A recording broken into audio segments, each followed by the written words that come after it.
आज़ादी की 69 साल हो गए, लेकिन आज भी इनके हक अधिकार की बात करें, इनके पास ज़मीन नहीं है। ज़मीन है तो उसके पट्टे नहीं है। हम भी भारत देश के मूल निवासी साहब, कोई बांग्लादेश, भूटान, पाकिस्तान से नहीं है। अगर राजस्थान सरकार एक तरफ कह रही है कि पॉलिसी मैन्युफैक्चरिंग बना रही है कि भाई घुमंतु के लिए एजुकेशन मॉडल ला रहे हैं, उनके लिए पट्टे ला रहे हैं, लेकिन वो पट्टे कहाँ जा रहे हैं? डॉक्यूमेंट्री लेके जा रहे हैं। इंडिया चांद पे तो पहुँच चुका, लेकिन कालबिल्लू के घर पे नहीं।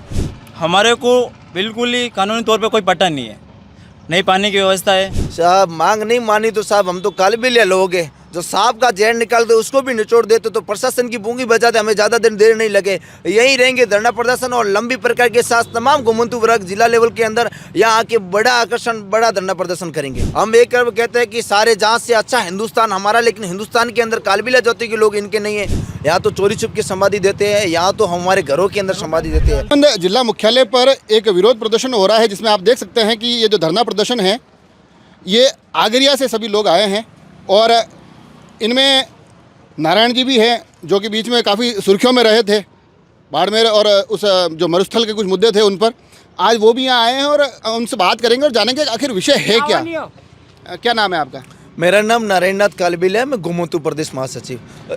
और आज ये जो पूरा मामला है, क्या मामला है साहब? सबसे पहले तो पत्रकार साहब आपका धन्यवाद दूंगा। कालबिलिया समुदाय के लोग बहुत कम उठाते हैं। राजस्थान के अंदर कालबिलिया, नट, बंजारा, भोपा जो घुमंतु जाति के लोग रहते हैं, आज़ादी की 69 साल हो गए, लेकिन आज भी इनके हक अधिकार की बात करें, इनके पास ज़मीन नहीं है। ज़मीन है तो उसके पट्टे नहीं है।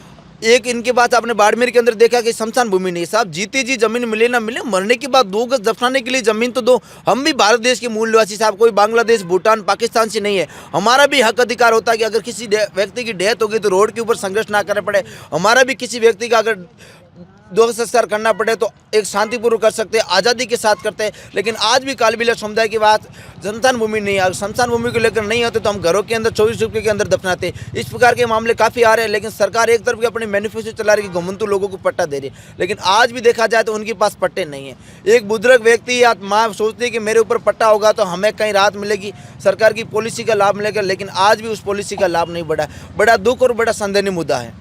ये जो मुद्दा है, ये जैसे आप सभी लोग आए हैं, मेरे पास जो जानकारी आगरिया से आप लोग आए हैं, आगरिया में पर्टिकुलर क्या विषय है, थोड़ा सा मैं ये जानना चाहूँगा आपसे। जो आगरिया पंचायत के अंदर 4 जगह जो बस्ती रहती है वो काफ़ी सालों से 50-60 वर्षों से रह रहे हैं, लेकिन कई बार ज्ञापन भी दे चुके साहब, दूसरों को पट्टा दे रहे थे साहब, हमें भी दो, हम भी भारत मूल के निवासी है साहब।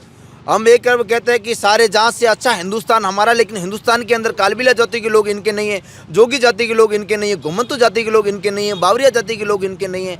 एक तरफ कंपनियों की, मल्टीनेशनल कंपनियों के लिए ज़मीन दे रही है, औरन के लिए ज़मीन हम उसका सहमत करते हैं, सीमेंट फैक्ट्रियों के लिए ज़मीन देगी साहब। कालबिला समुदाय के लोग रह रहे हैं, उनके लिए तो ज़मीन दो। इनको कब बनेगा पट्टा? एक जो प्रकरण हुआ था, आपको बताऊं, थोड़े दिनों पहले जो बाड़मेर में एक विषय हुआ था, उस पर बात करेंगे, मगर इससे पहले आगरिया से कौन है आपके साथ में भी? आप है। क्या मामला है आगरिया का, मैं थोड़ा सा ये जानना चाह रहा हूँ। क्या नाम क्या है आपका? मेरा नाम है मुकेश नाथ कालबिलिया। मैं बचपन से वहाँ से रह रहा हूँ, बचपन से वहीं से रह रहा हूँ, और मेरे पापा भी वहीं से 80-90 साल हो गए वहीं पर रह रहे हैं। तो हमारा ये विषय है कि हमारे को बिल्कुल ही कानूनी तौर पे कोई पट्टा नहीं है, नहीं पानी की व्यवस्था है, और पानी का ऐसा है कि नहीं रोड है, और पानी का 600 मीटर की दूरी पे हमको पानी लेने के लिए जाना पड़ता है। कई दूरियों का सामना करना पड़ता है। ये बड़ी तकलीफें हैं। नारायण जी के पास वापस आऊँगा, क्योंकि आपने जो पुराना एक वो विषय जिक्र किया, जो कि हमने भी देखा था सोशल मीडिया और इन वीडियो के माध्यम से, कि किस तरह से वो जो अंतिम संस्कार के लिए कर नहीं पाते हैं, कलेक्टर के वहाँ पर भी जाते हैं, काफ़ी हंगामा भी होता है। अभी आपने एक बात बोली कि जो घुमंतु वर्ग है उसके लिए सरकार कहीं तो कहती है हम पट्टे देंगे, अभी थोड़े समय पूरा हमने सुना कि शिक्षा का अधिकार देंगे, मोबाइल एजुकेशन देंगे, मगर आपको नहीं लगता है कि ये एक ऐसी आवश्यकता है, शमशान भूमि जो सबसे बड़ा विषय है, इसको लेकर थोड़ा गंभीरता दिखाई देनी चाहिए? सबसे पहले ज़मीन तो छोड़िए, शिक्षा तो छोड़िए, सबसे पहले गरिमा के ऊपर आर्टिकल 21 का जो सवाल बनता तो पहले शमशान भूमि चाहिए। अगर व्यक्ति हमारे किसी की डेथ होगी तो बॉडी को लेके कहाँ जाएंगे? यहाँ तो चोरी छुप के समाधि देते हैं, यहाँ तो हमारे घरों के अंदर समाधि देते हैं। बाड़मेर के अंदर कोई दम्माराम व्यक्ति की डेथ हो गई थी, जहाँ भूमाफियों के द्वारा हमारी शमशान भूमि की बॉडी को रोकी गई थी, वहाँ हमें कलेक्टर की ओर लेके जा रहे थे। साहब हमें यहाँ ज़मीन नहीं दे तो कलेक्टर ऑफिस में लेके जाएँ, तो फिर हमारी लंबी प्रक्रिया के बाद प्रशासन के अधिकारी आलाकमान ने हमें रोका, वहाँ पर शमशान भूमि दिए। अगर राजस्थान सरकार एक तरफ कह रही की पॉलिसी मैन्युफैक्चरिंग बना रही है कि भाई घुमंतु के लिए एजुकेशन मॉडल ला रहे हैं, उनके लिए पट्टे ला रहे हैं, लेकिन वो पट्टे कहाँ जा रहे हैं? डॉक्यूमेंट्री लेके जा रहे हैं। इंडिया चांद पे तो पहुंच चुका, लेकिन कालबिल्लू के घर पे नहीं। इसको लेकर आज हम राजसमंद जिला कलेक्टर का घेराव करें। यहाँ तो सब हमारी मांगे हैं, उसके ऊपर आप अटल लीजिए। अगर मांगे जज नहीं करते तो हम सब यहीं आंदोलन करेंगे, हम तो यहीं मरेंगे। बाड़मेर से लेकर राजसमंद तक शमशान भूमि के लिए आप लोगों को सड़कों पर इस तरह से, क्योंकि महिलाओं को भी देख रहा हूँ, छोटे बच्चों को भी देख रहा हूँ, आपको नहीं लगता कि सरकार को किसी एक बड़ी सोच के साथ सभी जगह ये सुविधा पहुंचे, ऐसा कुछ करना चाहिए? सब राजस्थान के अंदर ऐसी पॉलिसी लाए जहाँ भी कालबेलिया समुदाय के या घुमंतु लोग रहे जो वहाँ के शमशान भूमि के विश्वास हैं, उनके राजस्थान पूरे के अंदर पॉलिसी लाके उनको शमशान भूमि आवंटन की जाए। ये घटना बाड़मेर की नहीं है, राजसमंद की नहीं है, बीकानेर की नहीं, पूरे राजस्थान के अंदर विभिन्न कोने के विभिन्न ग्रामीण क्षेत्रों के अंदर ये घटना है जहाँ देखने को मिले। वहाँ पे तो दोहरा धरती और यहाँ पे तो कहीं ऐसी समस्या है कि कालबेलिया व्यक्ति अगर डेथ हो जाती है तो पानी के अंदर बॉडी को दफनाया जाता है। किसी के पास ज़मीन है, सब ज़मीन नहीं होगी तो वो कहाँ लेके जाएगा।